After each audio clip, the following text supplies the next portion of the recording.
आकाशवाणी भोपाल से प्रस्तुत है अशोकनगर जिले की चिट्ठी। आलेख नीरज कुमार शुक्ल, वाचन स्वर दीपा सिंह।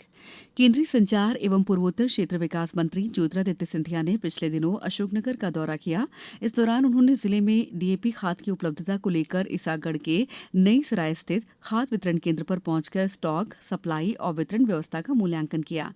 केंद्रीय मंत्री ने कहा कि सरकार अन्नदाताओं को खाद मुहैया कराने के लिए प्रतिबद्ध है। धीरे धीरे शेष बचे लोगों को भी शीघ्र ही खाद उपलब्ध कराई जाएगी। प्रदेश के नवीन और नवकरणीय ऊर्जा मंत्री जिले के प्रभारी मंत्री राकेश शुक्ला ने जिला विकास सलाहकार समिति की बैठक में कहा कि समिति का मुख्य उद्देश्य जिले के विकास को आगे बढ़ाना है। सभी के समन्वित प्रयासों से जिले को नई दिशा प्रदान करने के लिए हर संभव प्रयास किए जाने चाहिए। उन्होंने कहा कि राज्य सरकार के 2 साल पूरे होने पर राज्य और जिला स्तर पर कई उपलब्धियां हासिल की हैं। पूर्व सांसद लक्ष्मण सिंह द्वारा प्रदेश में सामाजिक समरसता यात्रा निकाली जा रही है। इसी क्रम में उन्होंने अशोकनगर जिले का दौरा किया। श्री सिंह ने अपने संबोधन में कहा कि लोगों में विद्वेष की भावना, जातिगत विखंडता बढ़ रही है। लोगों में सामंजस्य स्थापित करने को लेकर ये यात्रा निकाली जा रही है। मध्य प्रदेश में निर्वाचक नामावली के विशेष गहन पुनरीक्षण 2026 का कार्य किया जा रहा है।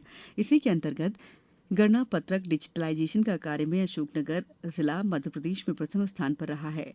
अशोकनगर जिले की तीनों विधानसभा अशोकनगर, मुंगावली और चंदेरी में 6,45,478 मतदाताओं का डिजिटलाइजेशन का कार्य किया जाना था। कलेक्टर आदित्य सिंह द्वारा डिजिटलाइजेशन कार्य समय से पूर्व 100% पूरा कर लिया गया है। कलेक्टर ने भी तीनों विधानसभा के बीएलओ और बीएलओ सुपरवाइजर को सम्मानित किया। पर्यटन नगरी चंदेरी में मध्य प्रदेश टूरिज्म बोर्ड द्वारा सनसेट डेजर्ट कैंप के सहयोग से चंदेरी इको रिट्रीट का आयोजन किया जा रहा है। विगत दिनों प्रमुख फैशन ब्रांड्स के साथ चंदेरी की पारंपरिक बुनाई और अनूठी विरासत को समर्पित एक फैशन शो और संगीत समारोह का आयोजन किया गया। पर्यटकों को रुकने के लिए लग्जरी सुविधाओं से लैस टेंट सिटी बनाई गई है। यह आयोजन 3 माह से अधिक संचालित होगा। विगत दिनों मॉरिशस के पर्यटकों ने चंदेरी का भ्रमण किया। पर्यटकों ने शहर के ऐतिहासिक और धार्मिक स्थलों को देखा। इस दौरान दल ने यहां की प्रसिद्ध हैंडलूम कला, handloom park, digital empowerment foundation और ऐतिहासिक स्मारकों का अवलोकन भी किया। पर्यटकों ने चंदेरी साड़ी बुनाई की प्रक्रिया को नजदीक से देखा। स्थानीय बुनकरों से संवाद कर पारंपरिक हथकरघा उद्योग की जानकारी ली। चंदेरी की समृद्ध विरासत, स्थापत्य कला और प्राकृतिक सौंदर्य को देखकर विदेशी पर्यटक काफी प्रभावित हुए। अशोकनगर जिला प्रशासन द्वारा विगत दिनों मुंगावली के मल्हारगढ़, बिल्हेरू और भिड़का घाट पर खनिज बजरी का अवैध उत्खनन किए जाने पर कार्रवाई की गई। जिला प्रशासन द्वारा भूमाफियाओं के खिलाफ अभियान चलाया जा रहा है।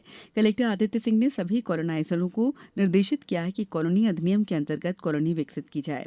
कॉलोनाइजर विधिवत लाइसेंस लेकर रेरा में रजिस्ट्रेशन कराकर ग्राम और नगरीय निवेश की अनुमति से कॉलोनी विकसित करें। ग्रामीण क्षेत्रों में भी कॉलोनी विकसित करने के यही प्रावधान लागू किए गए हैं। विगत दिनों कलेक्टर ने लगभग 10 करोड़ रुपए की शासकीय भूमि भी भूमाफियाओं के कब्जे से मुक्त कराई।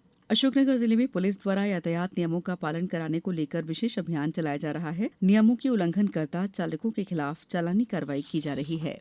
जिले में 3,050 लोगों पर चालानी कार्रवाई करते हुए 10,13,900 रुपए शमन शुल्क वसूल किया गया। अशोकनगर एसडीआरएफ, फायर विभाग, पीडब्ल्यूडी, जिला पुलिस, स्वास्थ्य विभाग और रेडक्रॉस की टीमों द्वारा कलेक्ट्रेट परिसर में भूकंप आपदा पर संयुक्त मॉक ड्रिल अभ्यास किया गया। ये मॉक अभ्यास किसी भी प्रकार की भूकंप और फायर आपदा होने पर खोज, राहत और बचाव कार्य के लिए किया गया। अशोकनगर से विगत दिनों मुख्यमंत्री तीर्थदर्शन योजना के अंतर्गत 250 तीर्थयात्रियों को कामाख्या तीर्थयात्रा करवाई गई। इस हेतु विशेष ट्रेन रवाना की गई। रेलवे स्टेशन पर तीर्थयात्रियों का स्वागत किया गया। मुख्यमंत्री डॉ मोहन यादव द्वारा गीता को घर घर पहुंचाने के प्रयास किए जा रहे हैं, जिसके तहत प्रदेश भर में गीता को लेकर आयोजन शुरू किए गए हैं। इसी तारतम्य में विश्व गीता प्रतिष्ठानम संस्थान द्वारा मध्य प्रदेश के विद्यार्थियों के लिए 3 अलग-अलग वर्गों में गीता ओलंपियाड परीक्षाएं आयोजित की गईं। इस परीक्षा में अशोकनगर के 2 विद्यार्थियों ने गीता ओलंपियाड की अखिल भारतीय परीक्षा में दूसरा और तीसरा स्थान प्राप्त कर एक बड़ी उपलब्धि हासिल की। जिले में सामाजिक न्याय और दिव्यांगजन सशक्तिकरण विभाग द्वारा जनपद पंचायत स्तर पर दिव्यांग वरिष्ठजनों का परीक्षण और चिन्हांकन शिविर आयोजित किए जा रहे हैं। चिन्हांकन के बाद दैनिक जीवन में उपयोगी उपकरण प्रदान किए जाएंगे। अशोकनगर के मरीजों को देर रात में दवाई के लिए भटकना नहीं पड़े, इस हेतु मुख्य चिकित्सा एवं स्वास्थ्य अधिकारी डॉ अलका त्रिवेदी द्वारा मेडिकल एसोसिएशन से चर्चा कर विगत दिनों सुविधा प्रारंभ की गई। रात्रिकालीन सेवा हेतु दवा उपलब्धता के लिए मेडिकल दुकानें चिन्हित की गई हैं। जिले के प्रसिद्ध तीर्थ स्थल मां जानकी माता मंदिर करीला धाम पर आगामी 8 मार्च को रंग पंचमी के अवसर पर आयोजित होने वाले 3 दिवसीय वार्षिक मेले की तैयारियां प्रारंभ हो गई हैं। मेले की तैयारियों के संबंध में कलेक्टर आदित्य सिंह और पुलिस अधीक्षक राजीव कुमार मिश्रा ने विगत दिनों करीला धाम पहुंचकर व्यवस्थाओं का जायजा लिया। अशोकनगर में विगत दिनों सांसद खेल प्रतियोगिताओं का आयोजन किया गया। 3 दिवसीय इस प्रतियोगिता में इंडोर और आउटडोर दोनों खेल प्रतियोगिताएं आयोजित की गईं। जिले की चिट्ठी समाप्त हुई।